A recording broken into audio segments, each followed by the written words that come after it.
Hey YouTube, it's JP Dillon. So I know I've been getting a lot of emails, back channel communications, etc. saying, hey, we haven't heard from you in a while, you don't post much anything anymore, we're kind of worried about you, what the hell happened? Okay, so I want to make some clarification here as to why I'm not really on social media anymore. The majority of it has to do with what's going on in my life. The business that I've worked for 13 years is being forced to move. Now, we got a notice initially last January that we were supposed to be out by last year, no later than December. However, sometime in September, we got a notice while we were negotiating with a new building, and the owners of the current building said, no, you're not going to move out of here. Even though we were told we had to move out, now they were changing the date because, well, their plans hadn't gone the way that they wanted it to, and more or less, they wanted our income. So we then had to get with our attorney, and we had to spell out legally on paper when our move-out date was going to be, and we negotiated for June 2020. And so June 2020 is coming up in about 6 months, and we're again in negotiations with another property that hopefully we'll be able to land and get moving on this so that we can get Classic Audio Repair into a new location. So in the interim, I've been having to pack stuff up, go through inventory, scrap things, finish up nasty repairs that have been hanging out, stuff like that. And I really just have not had time for YouTube. So that in complication with other things going on in my life, I've had some joint and nerve problems, sciatic nerve damage, which largely disables me some days, so there's that going on too. So I just really haven't had the time. And I apologize for that, but you know, life gets in the way sometimes. So anyway, that's where I'm at. That's why I haven't had time to publish anything. That's why you don't see me much on social media. I kind of troll the forums on Facebook and stuff for old radios and things, but that's about it. So on the Aztec here, stupid me, not listening to people again, it really is an antenna thing as far as it receiving signal. And I play around with it a little bit, and I get some pathetic wire antenna, and we get a few stations, but ultimately it's just not loud enough. And I've got some video footage I'll include in this so that you can see what I'm doing toying around with the thing. But ultimately we still need to work out some power supply issues. No matter what, if I try to use a number 80 rectifier tube, even a good known one, it wants to go into overload and fry the transformer. I think there is a short between the winding that operates the filament of the rectifier and the high voltage line. Because if I isolate those two and I just use a solid state rectifier, this runs. With the tube in place, no, it does not. It just does not work. So the solid state rectifier is in place. I still need to work out power supply issues, but it runs, and you'll see that in the video clips up and coming. So thank you for your patience. I'll try to get more videos up as I have more time allotted, but right now it's just a hectic mess, and I just don't have the free time anymore. So yeah, here's some footage on me poking around in the Aztec. Enjoy, more stuff to come. Okay, so here we are with the Aztec radio some more. And I feel kind of stupid because everyone was telling me, oh, you need a long wire antenna, you need a long wire antenna, you need a long wire antenna. So I strung one up here. It's kind of pathetic. I don't have the other side grounded, but we have sound.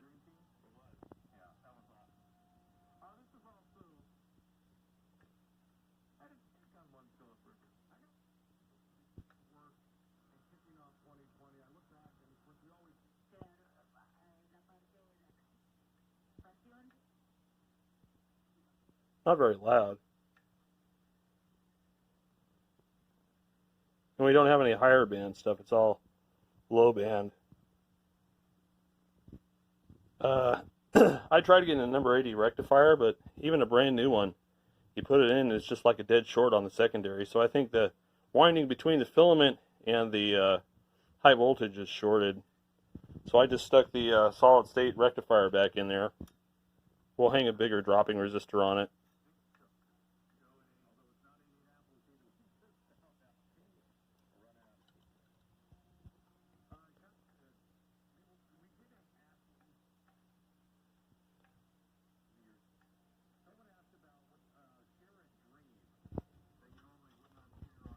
So that's our strongest station, which sounds like 1170.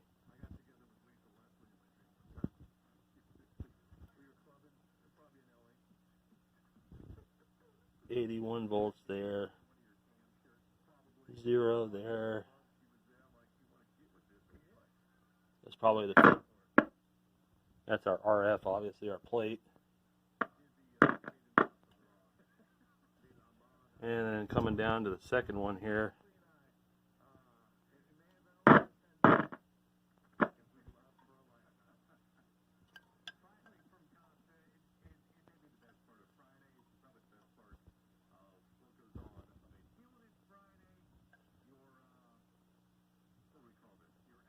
.13 volts on the cathode, I think. 1.3.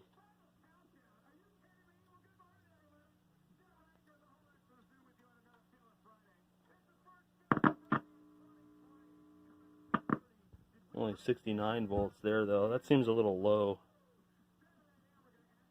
We got 13 there. 1.3 there. This is right before the audio amplifier.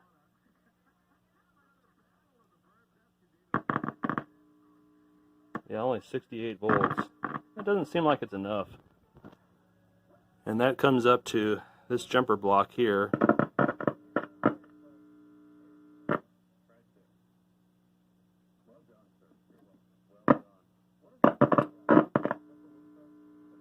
.68 volts there. And 182 there. And the fact that that resistor is a little cooked kind of makes me wonder if it's supposed to be more than that. It looks like black and green. So is it 15 ohms or is it 50? 50 ohms. And like this is only, this is one up here. This is 77 volts. And then this one here is 77 volts. So I'm not sure. I need to look up and see what these tubes are supposed to run at. But we have sound. It's just really quiet.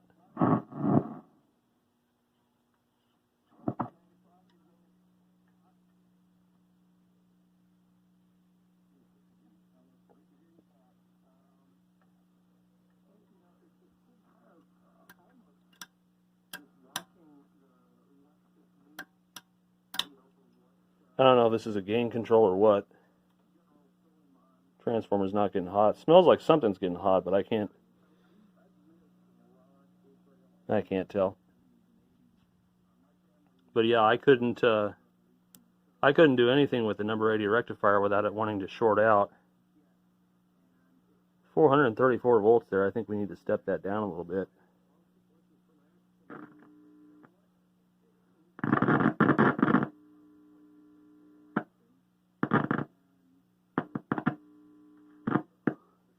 But on the other side of this terminal block here, it's like 182 volts.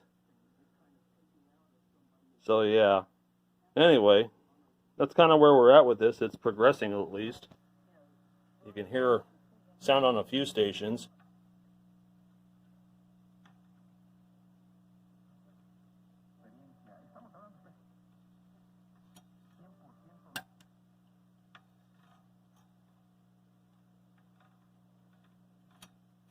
I'm not sure what that switch is for, really. 3 position.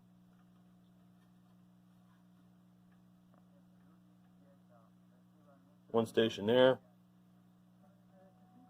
One station there. One station there. One station there.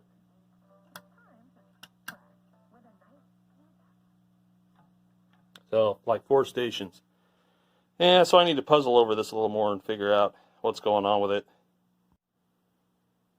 Alright, so I'm coming to the conclusion that it really just is an antenna thing.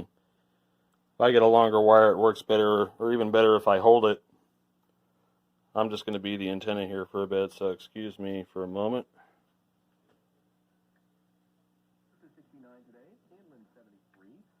Here's Kogo. 口是关闭的状态。另外在 4 to 58, the Aztecs play Utah State tomorrow night. 760.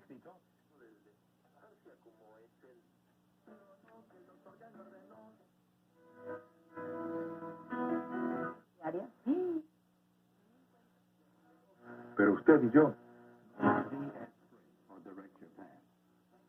Pretty much gets all the local stations.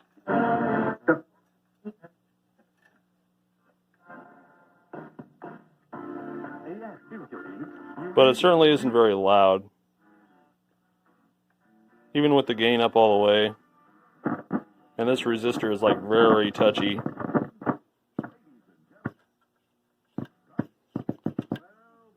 So I really need to go over the power supply some more and see where we can make improvements, because I just don't see these things running on 60-something volts, especially since the initial power supply is about 300-something. So more investigation needs to be done there, but it's coming along.